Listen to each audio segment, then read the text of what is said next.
We've got one from Dastil, who said, got both FF lore books and love it. What is your favorite part about the lore? Also, the frustration is the problem. The frustration is the problem that causes toxicity, not you. Of course. Yeah. I mean, that's it, yeah. I think, like, some of those, you know, people, they see negativity around WoW, and they take it like a personal attack. They try to be really snide and weird and sort of whataboutismed, sort of purposefully missing the point.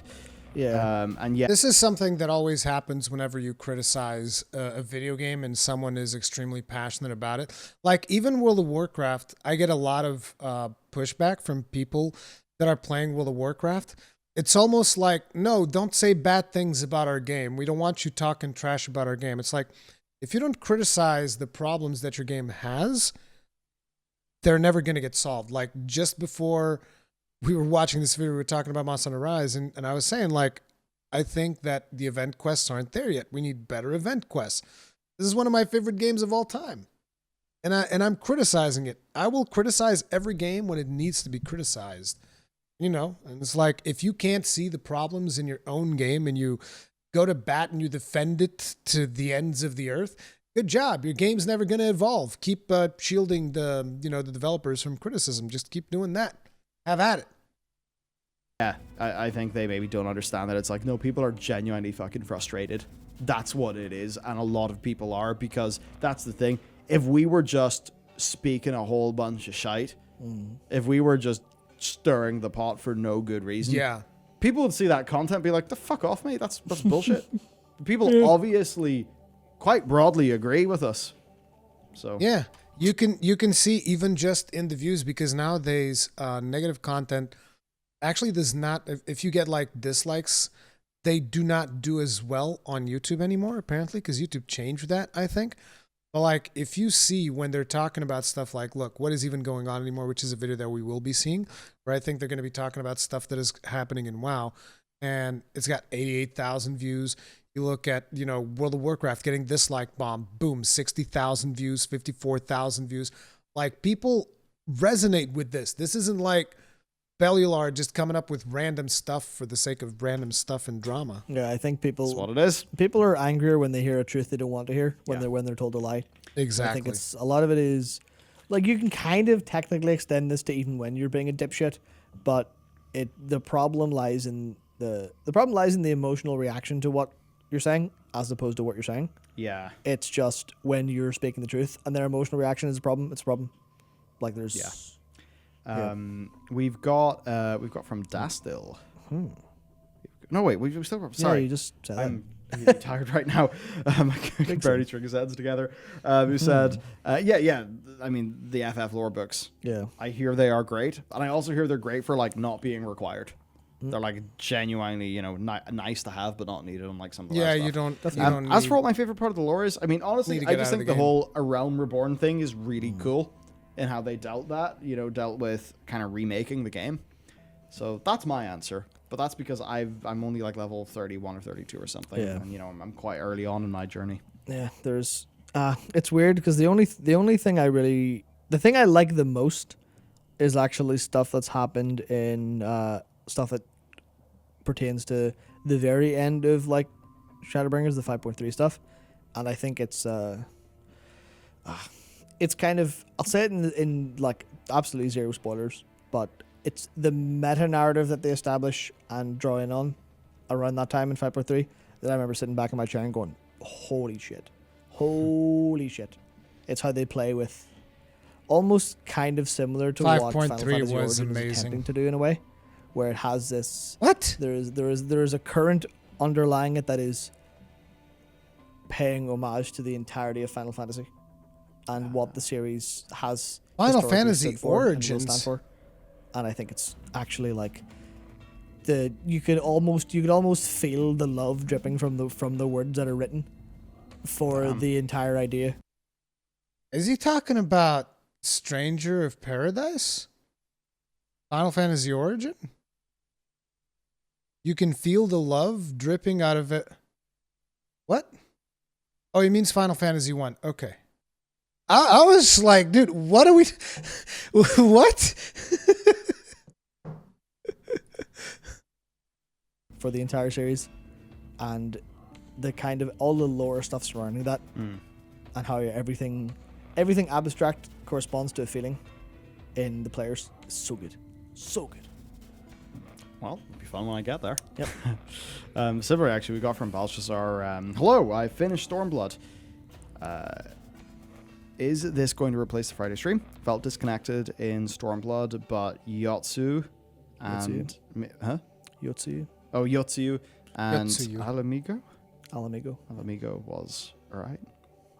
I don't know what that means because I'm not in Stormblood yet. This is replacing the Friday stream. If you check the pinned message in the messages, then you'll know why. So, yes.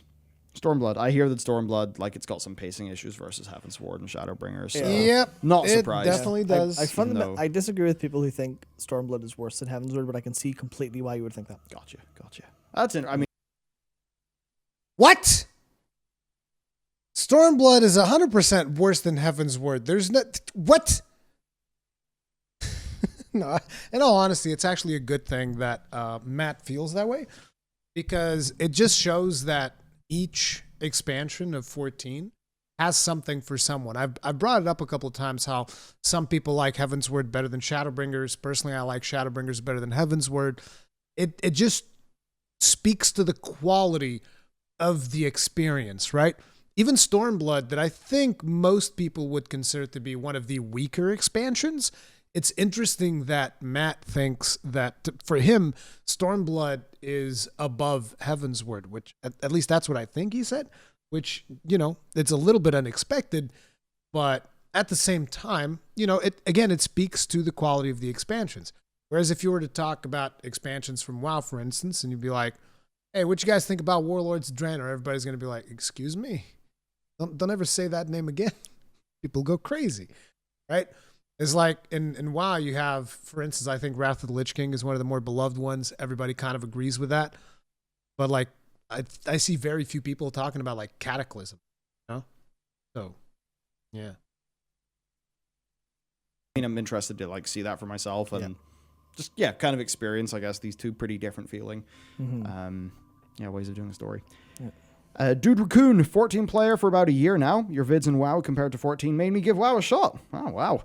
I can't seem to get interested at all. I like my Outlaw Rogue, but the content makes me tired and bored. I guess it depends on where you are with the content, because certainly if you're an... That's because, here's the thing. After you experience like the storytelling of 14 and you experience like the progression of one of 14's expansions, even just Realm Reborn, right? After you experience that, going back to World of Warcraft and experiencing any of the World of Warcraft expansions where instead of you having like a properly told story, you just have like, here's this wall of text that you're definitely not going to read. And here's like 10 other walls of text that you're going to go through and you're going to bundle them up in a bunch of quests and then you're going to go out, do all those quests, come back, get rewards, and then repeat the process a bunch of times, right? It just doesn't satisfy you anymore after you realize it's like, I could be leveling up and actually enjoying a cool story.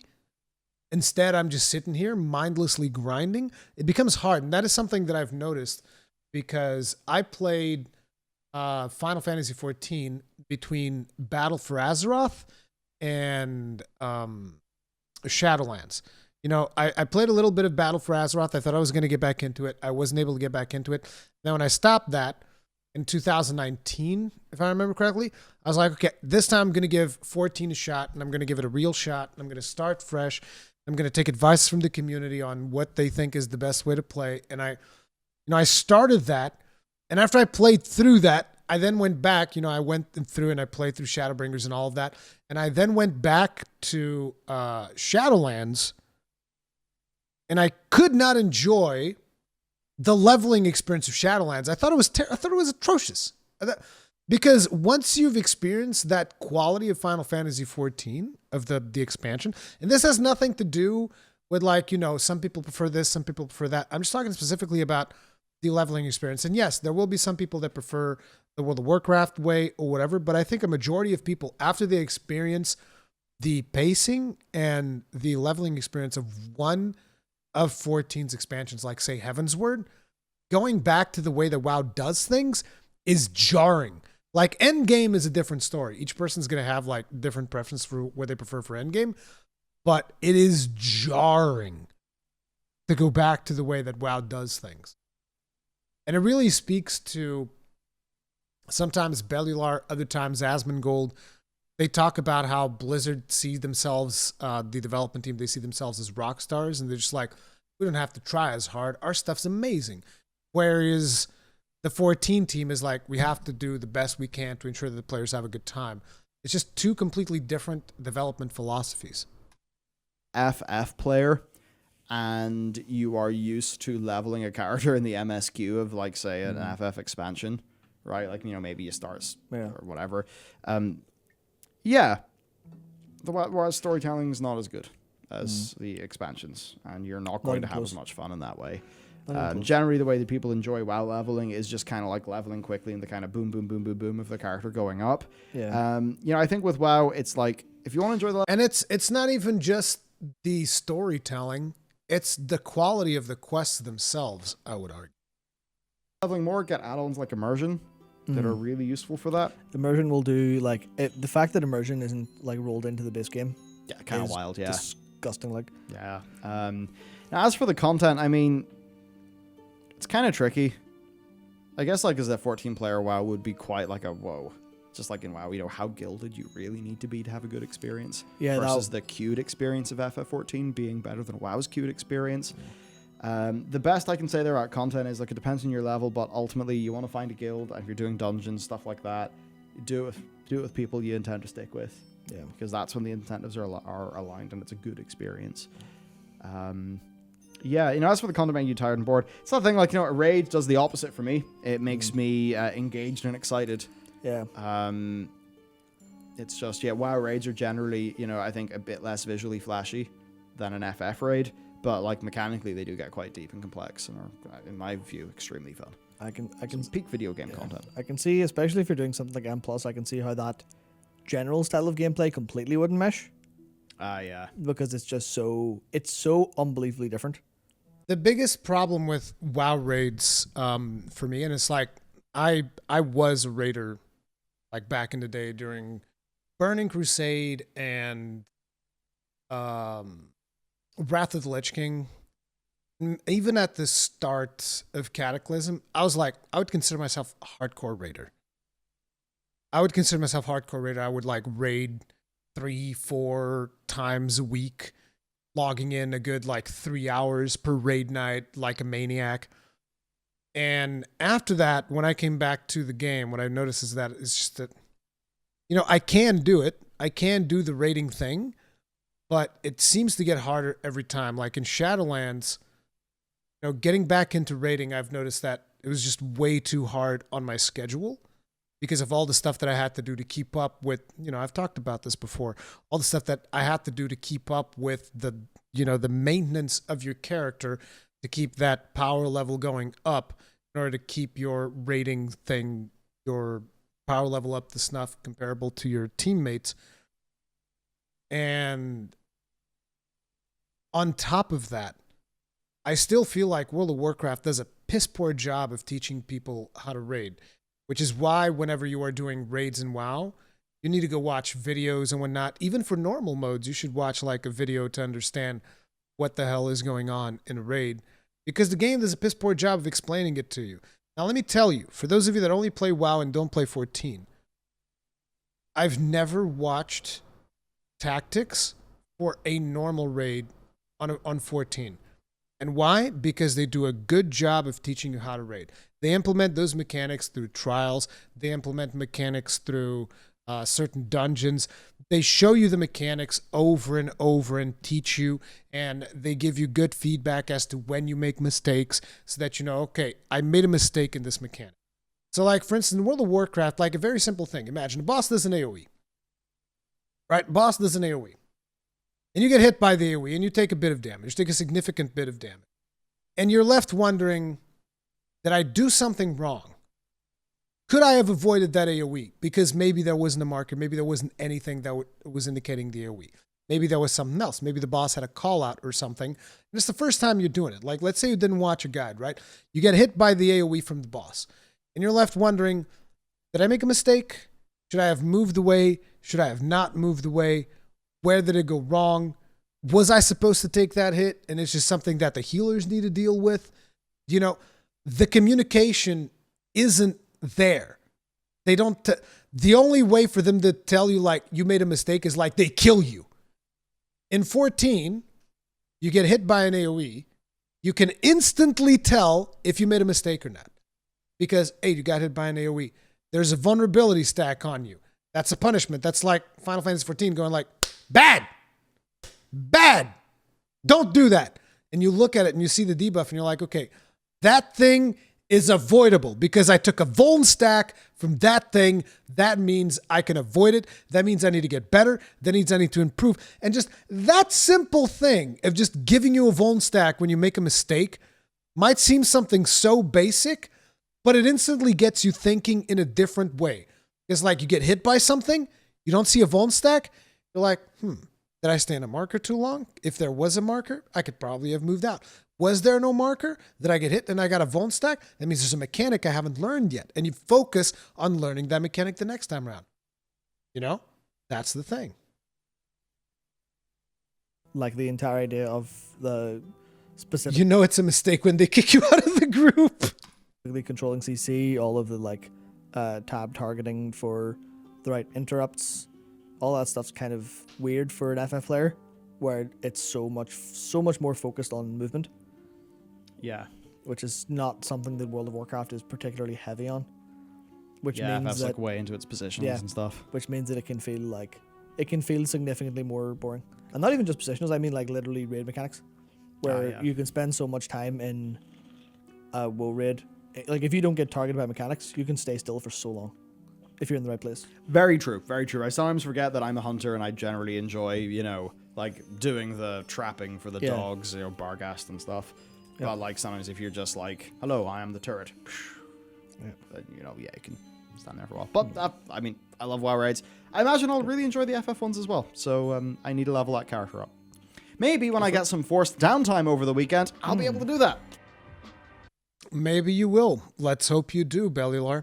Isn't that a problem with most MMOs, though? Insane time commitment? No. That's a misconception. You don't have that problem in Final Fantasy XIV. It's like if you want to go do savage raids, you know, go do savage raids. You don't need to spend like, I don't know, 1 or 2 hours a day at the maw collecting Stygia to socket your gear. You don't need to go spend...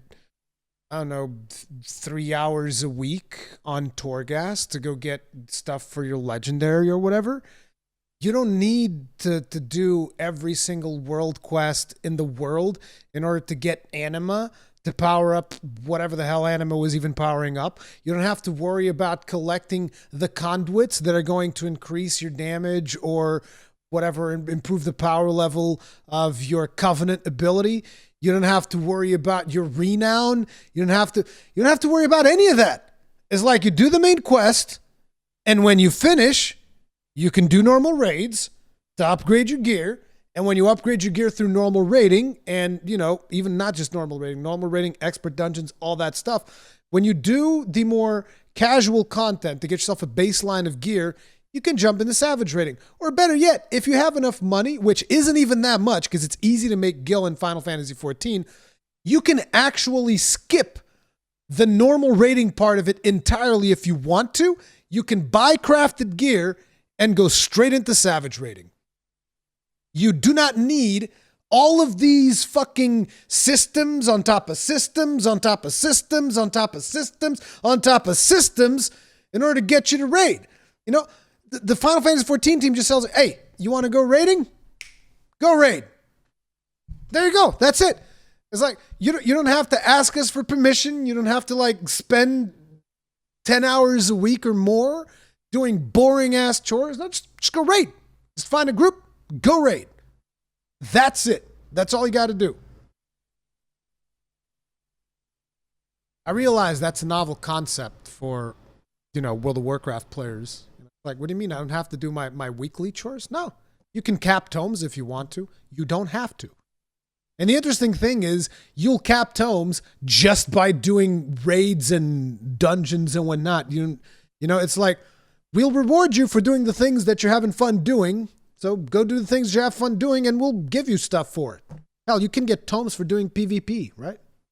Well, actually, no, PvP is a different tome. But you can get experience. But yeah, it's like, if World of Warcraft could just unfuck itself and just like seriously streamline the systems on top of systems on top of systems that they've done, it would actually just become a better game. If you didn't need to force your players to go to the Maw, it's almost like Blizzard knows that the Maw sucks ass, and so they force people to go there. Why don't you go to this miserable fucking depressing place where you can't even mount and grind until your eyeballs bleed? It's almost like they know, we know this place fucking sucks. We want you there in this fucking, it's not even a dungeon. What was I going to call it? We want you, just this fucking hole. We want you in this hole in the dirt and just stay here and grind. We don't care if you like it. Just fucking do it.